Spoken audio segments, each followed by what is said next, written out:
You mentioned meditation. Let's talk about law of attraction meditation. Is meditation and law of attraction, uh, do they go hand in hand? Yes. All meditation is not law of attraction, okay? But law of attraction is meditation. So when we do the prayer wheel with somebody, I have them go into a meditative state to see what it is they're trying to accomplish so that they're able to put that imprint in their brain. And I get them in that place by doing meditative breathing, by doing a prayer of protection before we start, and by helping their body to relax so that they can see this image of what they want to achieve. So law of attraction involves meditation, but not all meditation involves the law of attraction. Often I'll hear people say, I haven't got time to meditate. I mean, is it hard to do, and does it take a long time to do?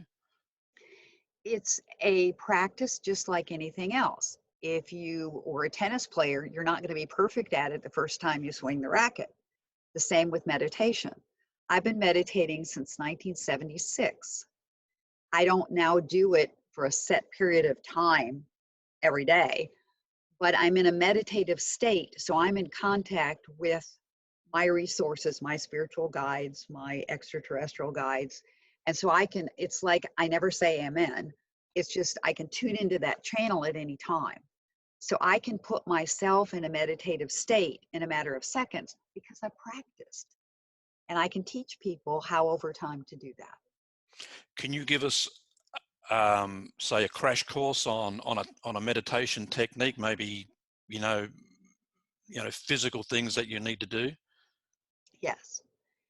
First, I would have them find a quiet place, which in this world, in coronavirus era, it might be hard to do that.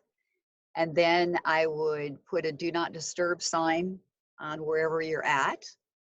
I would have the person remove any electronic devices that are going to interrupt the process. And then I would have them do the exercise that I taught you. And then I would have them do the breathing part.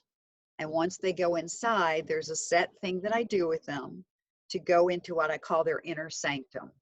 Their inner sanctum is a timeless place, a place where all questions are answered, all things are possible, all things are manifested in that place.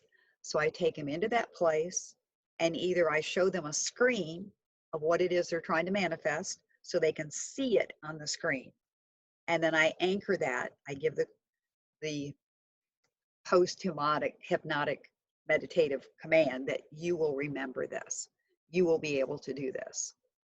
And then for many of my clients, I make them a meditation that instructs them how to do this, and then they just play it over and over.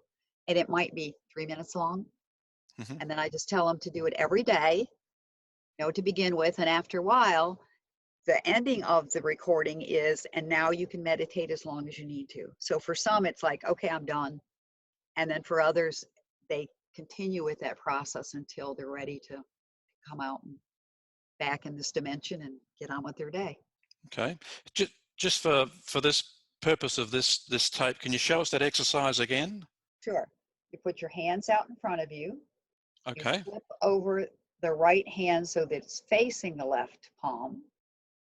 Then you take your left palm and flip it over so that the two are interlocked facing each other. So your wrists are crossed, your hands are together, and then you bring it in to your chest. You breathe in through your nose with your mouth closed unless you have congestion. So you breathe in with your tongue at the roof of your mouth. Then you open your mouth, you put your tongue at the bottom and breathe out. And you do that for 2 minutes. And that will Great. get you calmed down, Great. centered.